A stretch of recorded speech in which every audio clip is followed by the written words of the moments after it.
Shared? Okay, great. Okay, listen, actually, before I begin, though, there was a lot of discussion on AI, and I do want to just clarify just a few things. And I know that's a discussion that's going to come up later, and Laura will add additional commentary to that. But she and I attended a conference at the International City Managers Association. And when we attended that conference, we learned that a lot of municipalities around the country had been using generative AI for decision making and to gain efficiencies and to get evaluate data sets. So we were very interested in that. Laura volunteered to take the lead on that and to come back and try to learn what other cities are doing. So I do want to be clear. We are not investing any money at this time. We are in the exploration phase. This is a part of us just being transparent with the community and with the council. And we just want to let you know that we are exploring, we are benchmarking, we are seeing what other cities are doing. We are not in a place where we're putting any money and investing any money into this. We want to understand how we can use data, how we can make more informed decisions. We know that it is very important that we do our due diligence because we are absolutely sure that there are risks that may be associated with this, including security risk, environmental concerns. So again, we want to be transparent. We're looking into this. We wanted to let you know that we found that other cities across the country are using it for public safety, traffic management, service delivery, urban planning and development, environmental management, emergency response. So we saw a list of things that other cities were doing. And so we just said it's time to explore this and see whether or not this will be advantageous to us. And so that's the stage that we're in. So Laura will talk about that a little more. Anytime we invest money, we have to bring it back to this council, and we are very clear about doing that and very transparent. We come back to this council and we let them know if we've identified something. We will tell them the risks associated with it, if there are any, and then we will ask for the funding for this. So please do not be concerned that we are moving out spending money to do anything with AI other than explore and putting in a framework so that if we do decide, we will have that work in place. So I did want to just clarify that. So I'm going to start with the very first slide. Let's see, is this thing moving? Are you seeing it, the next slide? Something's going wrong here. Can you see the agenda slide? Yes. Oh, good. Okay, so it's moving. All right. So this is how these are the areas that we'll cover. All right. The next one, I do want to shout out our police department, but and I thank you for those of you who gave compliments to the staff. Both DPW and the police have been working very hard. And in this particular one, I do want to just shout out. Many of you saw Kelly Hernandez. She was on several news channels. You can see Fox 5, 7 News, and DC Now. We frequently showcase our officers and the work that they do on social media and on our websites. And all of these news outlets pick this particular one up. And Kelly she works very hard, as all of our officers do, and we are really, really proud of her and the work that she did going into a burning car and rescuing a motorist whose legs were at least thought to be broken. Not sure how the outcome of that. Chief, are you on? If there's anything to add about Kelly? No, ma'am, that's it. The driver's legs were broken, but other than that, that's it, ma'am. Thank you. Very good. All right. Thank you. So I did want to just acknowledge that. Okay. And next, once again, our police officers were in Rosa Parks Elementary School last week doing reading with the students. They were there about 2 hours.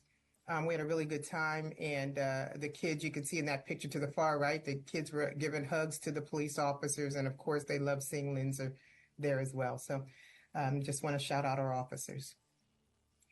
Another program that Sandra and Shakira sponsored, and Jeff Ulysse, our interim director of economic development, and Sandra were the panelists. And they talked to this international group of visitors. These visitors come probably twice a year from different countries. We've had Asian countries, Africa, all over. This time it was Middle East and North Africa. They wanted to hear examples of successful partnerships. So we appreciate Jeff and Sandra for leading that. Many of the staff attended. Mayor Crosland was there as well. And in this particular session, they wanted to focus on human rights, poverty, financial support, volunteerism. and just what we're doing for youth to and countering extremism, trafficking, and violence, as you can see there. So very successful meet and greet. Children and youth, again, doing some good things over there in the youth center. The drop-in center meets three nights a week. In this last class last week, they had a cycling class from Kristen Fajardo, and they learned all about safe cycling and other benefits to cycling. And he raffled 2 bikes. So 2 of our youth who attended were able to leave for the afternoon with new bikes.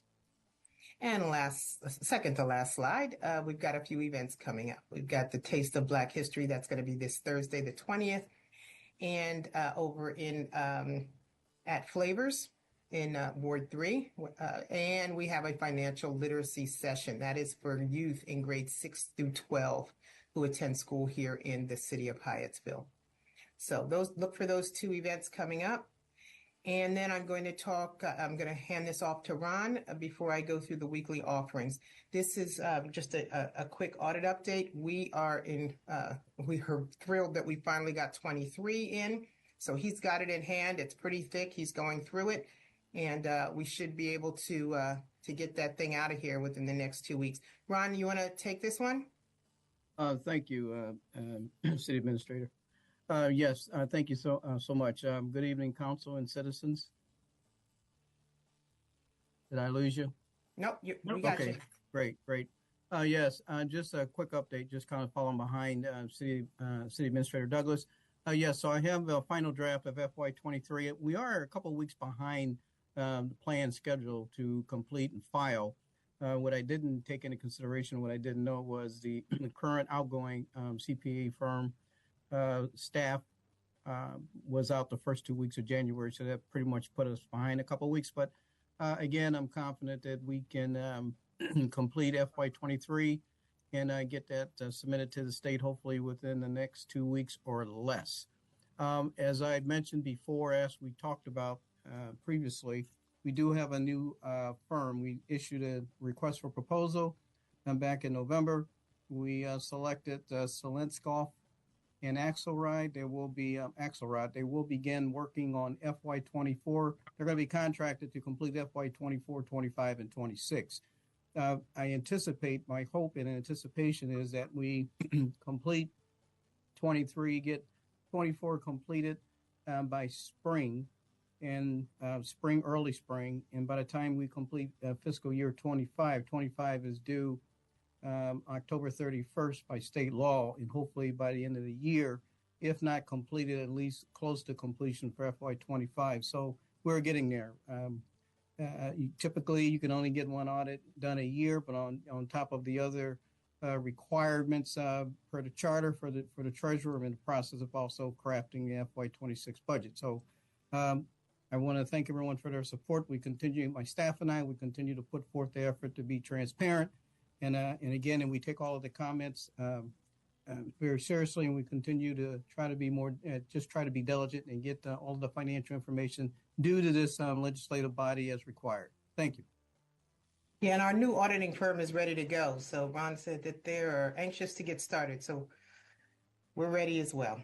Okay, thanks, Ron. So I'm going to just go through weekly offerings. We've got the seated yoga class. That's for older adults, and that's every Wednesday at from 10 to 11.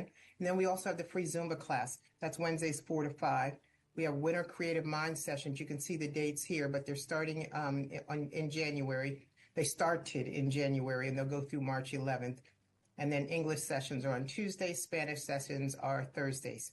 Same time, 10 to 11:30 rather. Got some committee meetings coming up. We've got code compliance on February 19th this week, tomorrow. Education and Facilities Task Force is this Thursday, and Education Advisory Committee meeting is next Monday, the 24th.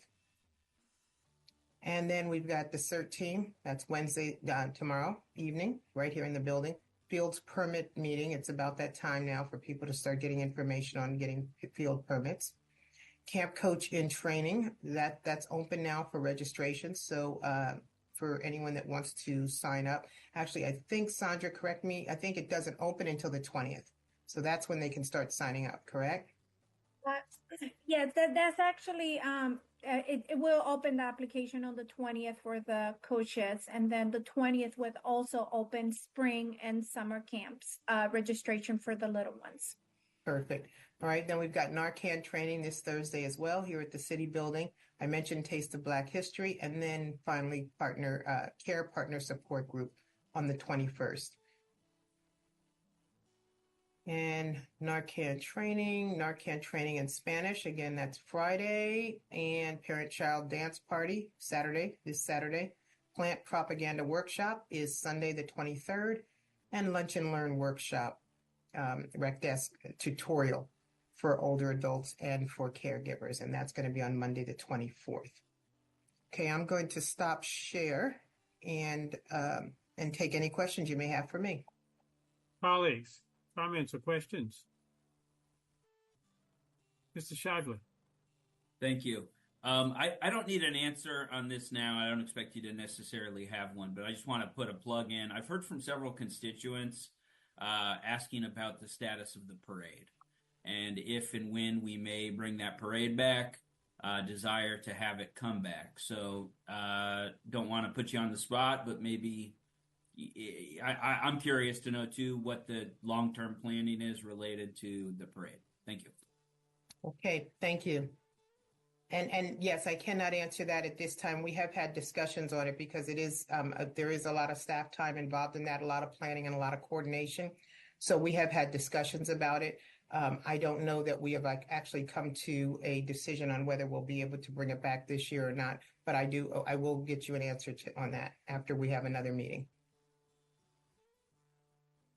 Colleagues, anyone else have any questions or comments?